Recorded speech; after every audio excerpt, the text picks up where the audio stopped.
இவன் அவங்க அண்ணியை கொலைப்படுறதுக்கு திட்டம் போட்டான். உங்க ஃபேவரட் சீரியல்ஸ் இனி டிவிக்கு முன்பே சன் நெக்ஸ்ட் ஆப்ல டவுன்லோட் பண்ணி சப்ஸ்கிரைப் பண்ணுங்க. அண்ணமும் சரி, யாருக்கு எந்த கெடுதல் நினைச்சது இல்லையா சார்? அப்புறம் அந்த சாமி எங்களுக்கு கெடுதல் பண்ணுதே சார். நான் என்ன சார் பண்ணுவேன்? நான் என்ன பண்ணுவேன்? நாங்க அப்படி என்ன சார் தப்பு பண்ணோம்? என் பையன் அரசாங்க உத்தியோகத்துக்கு போகணும்னு நான் தான் ஆசைப்பட்டேன். என் ஆசையை நிறைவேற்றி வைக்கணும்னு என் பையன் ஆசைப்பட்டான். அதுக்காக ராத்திரி பகலா கஷ்டப்பட்டு படிச்சான், அரசாங்க உத்தியோகத்துக்கு போனான். அன்னைக்கு எனக்கு எவ்வளவு சந்தோஷமா இருந்துச்சு தெரியுமா சார்? அப்படியே வானத்துல பறக்கிற மாதிரி இருந்துச்சு சார். ஆனா இன்னைக்கு அப்படியே காலு கீழே பூமி பொழந்து அதர பாதாளத்துக்கு போற மாதிரி இருக்கு சார். என் பையன் எந்த தப்பு பண்ணாம அசிங்கப்பட்டு அவமானப்பட்டு குத்தவாளிங்கிற பேரோட வேலையை விட்டு வரப்போறேன் சார். இதையெல்லாம் நான் பார்க்க போறேன் சார். நான் பாவி சார். நான் பாவி சார். நான் பாவி.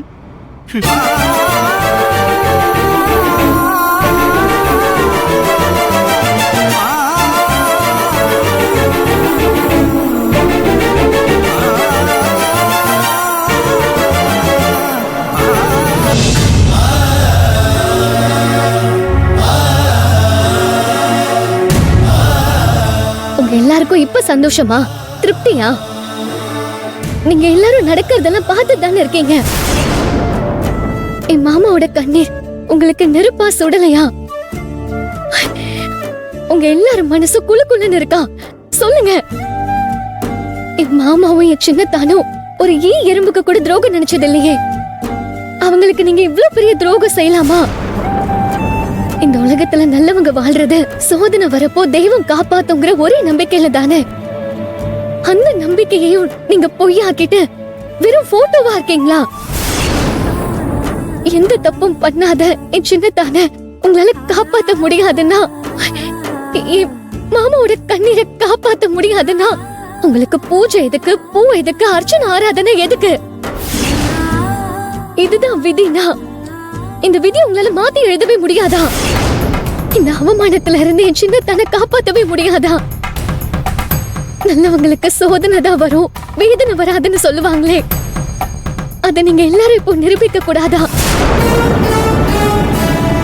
சொல்லுங்க, எனக்கு நீங்க பதில் சொல்லுங்க. அதுக்கு நான் பதில் சொல்றேம்மா.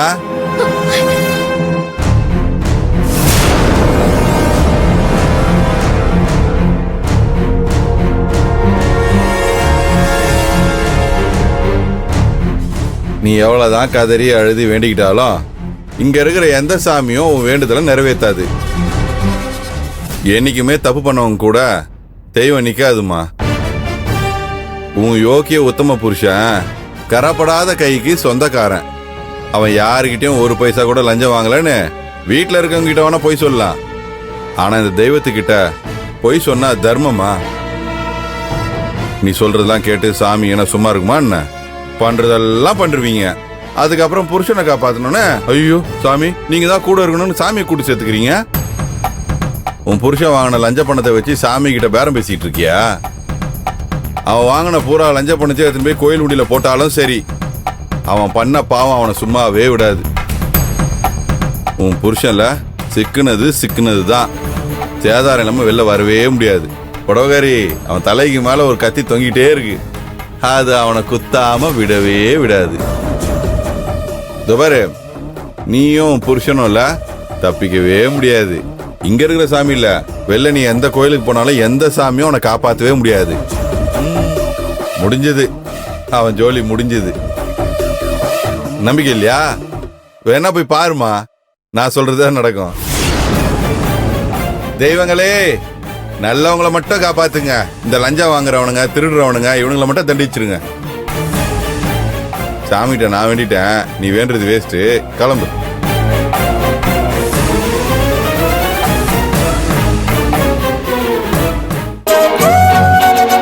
எனக்கு நம்பிக்கை இருக்கு. நான் இப்போ உங்க எல்லாரையும் நம்புறேன். திக்கத்தவங்களுக்கு தெய்வம் தான் தோணுனா, எனக்கும் என் சின்னத்தானுக்கும் என் மாமாக்கும் நீங்க எல்லாரும் தான் தோணு. தயவு செஞ்சு கைவிட்டுறாதீங்க.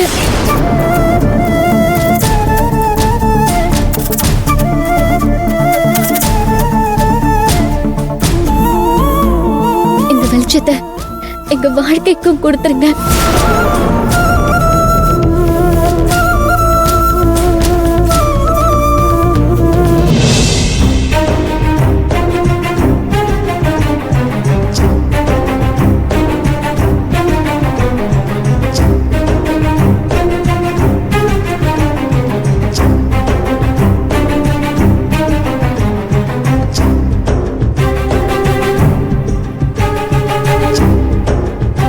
சார் என்ன சார் இது?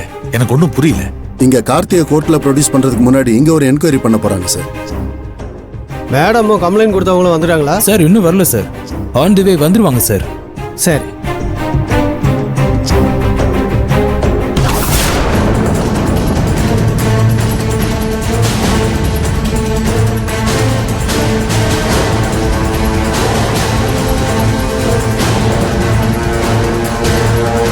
வாங்க மேடம். Good morning sir. உட்காருங்க.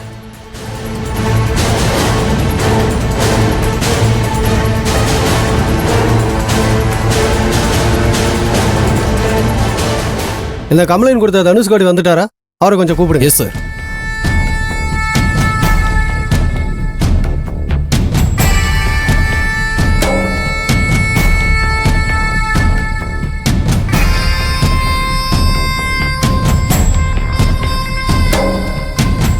இதை பாருங்க தனுஷ்கோடி, என்ன நடந்துச்சுன்னு டீட்டெயிலா சொல்லுங்க.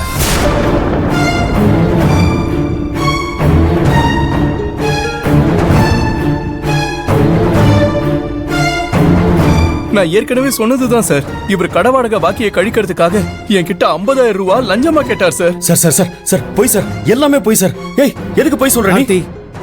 Silence silence. நான் உங்க கருத்து நியாயம் கேட்கும் போது பேசுங்க, இப்ப பேசாதீங்க. Sorry sir. நீங்க சொல்லுங்க சார்.